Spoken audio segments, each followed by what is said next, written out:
Ya, kematian dari pemimpin tertinggi Iran Ayatollah Ali Khamenei ini membawa duka mendalam bagi rakyat Iran, dan Khamenei wafat usai serangkaian serangan Amerika Serikat ke Israel yang juga menyasar ibu kota Teheran termasuk kompleks kediamannya.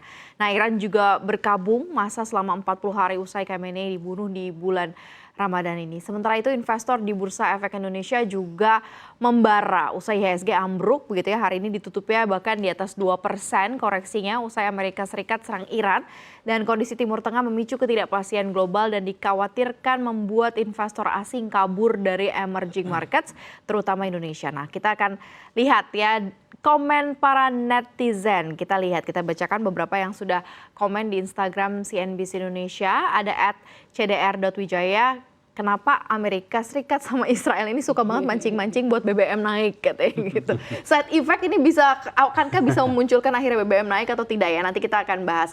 Devira, ini Iran sudah berkabung massal sejak rezim dikuasai oleh Khamenei katanya. Ekonominya pontang-panting, politik yang otoriter, sendi-sendi kehidupan dibatasi, peradaban mereka jadi jauh mundur dibandingkan zaman Reza. Wow. Kemudian investor pada kabur nih ke aset yang lain ya, sabar aja nunggu sambil ngopi lihat portofolio merah menyala katanya. Oke. Gimana nih Bang Ibal? Kalau BBM kan tadi Pak Erlangga juga udah mention ya, tentu harga minyak dunia akan naik ya. Tapi saya merasa bahwa pemerintah juga nggak akan mau beresiko ya. Dalam hal ini Pertalite sebagai BBM yang masih disubsidi, saya rasa tidak akan dinaikkan ya. Saya meyakini itu karena repot kalau Pertalite naik, itu efeknya kemana-mana. Tapi mungkin impactnya pasti ke Pertamax ya, atau bahan bakar non subsidi. Dan itu pasti saya rasa operator lain pasti juga akan menaikkan harga ya, karena bahan bakunya juga udah naik. Apalagi tadi ada proyeksi bisa sampai ke 100 dolar per barel. Ya. Itu udah pasti sih.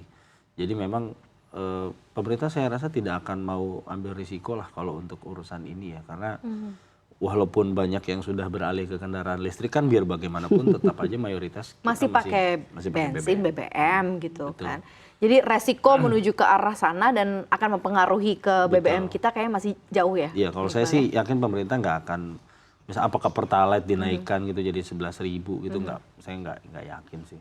Karena better mengorbankan non subsidinya ya. Kalau kita kaitkan ke efek penutupan Selat Hormuz, Mbak Sefty, ini seperti apa? Sebenarnya memang karena kan di situ kan 20% perjalanan minyak, 25% perjalanan gas dunia, memang pasti akan mempengaruhi ya. Kalau misalnya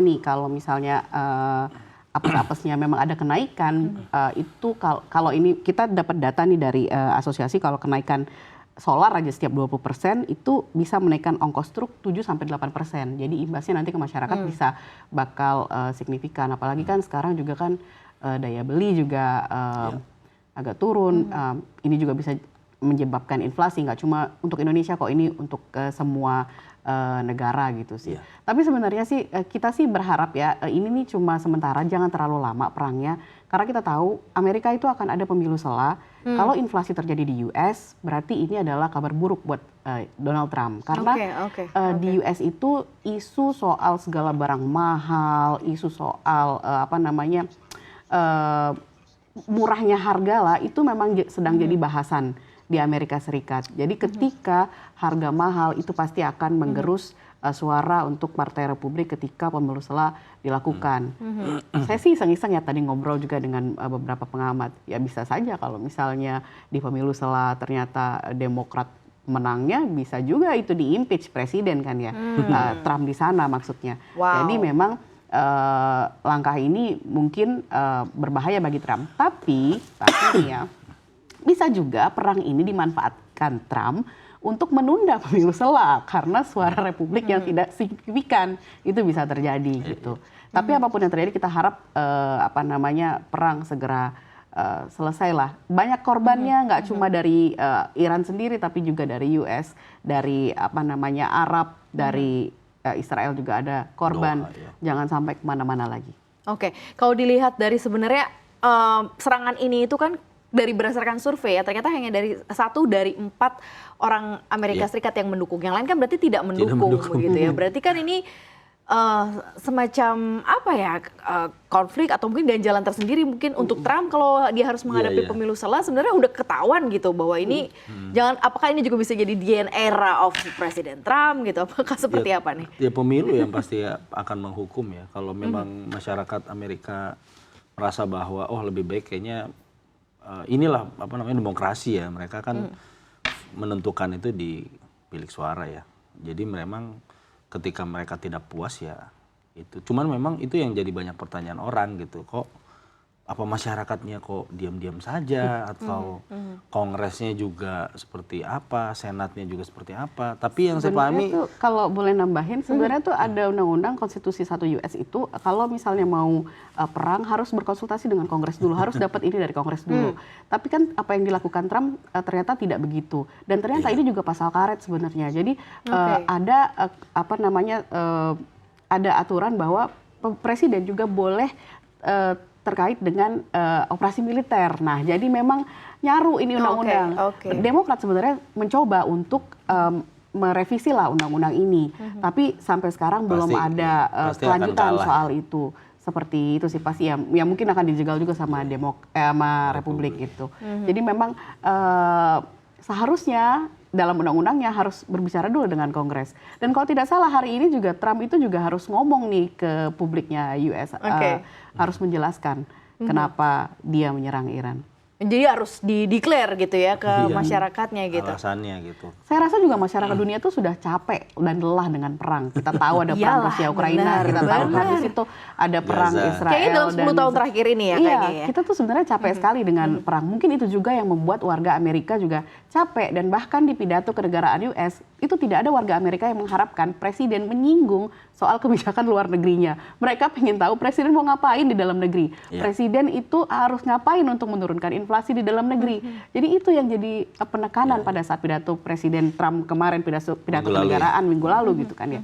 Jadi memang kalau kita lihat ya lagi pula kan perang ini kan juga dibiayai oleh AS sendiri. AS utangnya udah banyak gitu kan ya. Ini kan juga menekan mereka sendiri. Mendingan uang dimanfaatin untuk warganya di dalam negeri kan, gitu kan ya. Apalagi kan sekarang uang-uang yang dari tarif itu kan di freeze, tidak bisa keluar. Jadi janji-janji Trump yang kebijakan yang dia mau biayai dengan tarif itu kan tidak bisa terlaksana. Kalau ini uangnya juga dibiayai untuk perang kan, mau gimana lagi? Semua uang buat perang, mendingan buat rakyatnya aja lah. Kenapa dia nggak mikir gitu ya, Mas Sefty ya? Iya, Mas Sefty itu benar loh, kerangka berpikirnya kan harusnya seperti itu. Tapi ternyata beberapa kali Trump melakukan hal yang berbeda gitu. Harus diakui juga bahwa di era Trump itu perekonomian kan membaik. Data-datanya menunjukkan itu, Kak. Jadi memang dia kayak punya legitimasi kan. Maksudnya ketimbang di era Biden. Kan kenapa Republik kemarin menang dan Trump terpilih kan? Karena masyarakat kecewa di Amerika gitu ya. Kenapa ekonomi kok malah memburuk segala macam. Ketika tapi kan Trump salah satu yang juga jadi masalah langsung kan malah ini gitu tidak konsisten terhadap perang juga kan. Munculnya perang Rusia Ukraina dan perang Gaza itu juga jadi masalah gitu kan ya. Tapi kan melihat presiden yang sebombastis ini ya, yang membuat semuanya gonjang-ganjing, kalau saya jadi warga Amerika saya juga deg-degan. Ketika kemarin mungkin Biden justru malah terlalu slow, silent ya, nggak bereaksi apa-apa. Nah sekarang agak dar-der-dor, lumayan ya akhirnya membuat publik mungkin seluruh dunia juga ngeliat tapi mungkin juga ini salah satu cara agar proyek di Gaza, proyek propertinya jalan kali ya. Kayaknya kan kalau selama ada Iran mungkin akan Hamas dan lain-lain, Hamas, Hizbullah, terus Hutsi di Yaman mungkin akan terus disupport pendanaannya. Mungkin ada rasa ketakutan. Ada konflik kepentingan selalu ya di belakang itu ya memang. Ya karena kan Trump itu ekonomi sekali ya biasanya. Betul. Dia benar-benar pro terhadap keekonomian bisnis gitu ya. Nah setelah ini gimana nih kita menghadapi 4 pekan? Kalau seandainya benar terjadi 4 pekan, ini baru berlangsung 3 hari aja udah seperti ini gitu. Nah, 4 pekan ini akan gimana Bang Iqbal? Ini kan sepertinya sudah sulit ya untuk menghentikan ya atau mendamaikan kedua pihak. 3 pihak lah, karena Israel juga bilang bahwa mereka juga akan all out juga untuk serangan ke Iran gitu. Dan Kak Sefty dan tim juga di Desk Internasional juga udah mulai menulis soal itu ya, bahwa teknologi Iran ternyata sehebat itu ya, maksudnya bisa merepotkan Amerika dan Israel gitu. Ya kalau saya nggak tahu nih siapa yang bisa menyerukan keduanya untuk berhenti gitu, karena toh PBB juga hanya bisa mengecam gitu ya semua. Bahkan sebenarnya mungkin harapannya bisa kalau untuk Iran ya tentunya dengan negara-negara BRICS ya, tapi ternyata negara-negara BRICS juga mungkin punya masalah masing-masing atau misalkan ada kekhawatiran nggak enakan gitu, karena misalkan let's say kayak India kan sebenarnya Modi juga sama Netanyahu juga dekat gitu kan.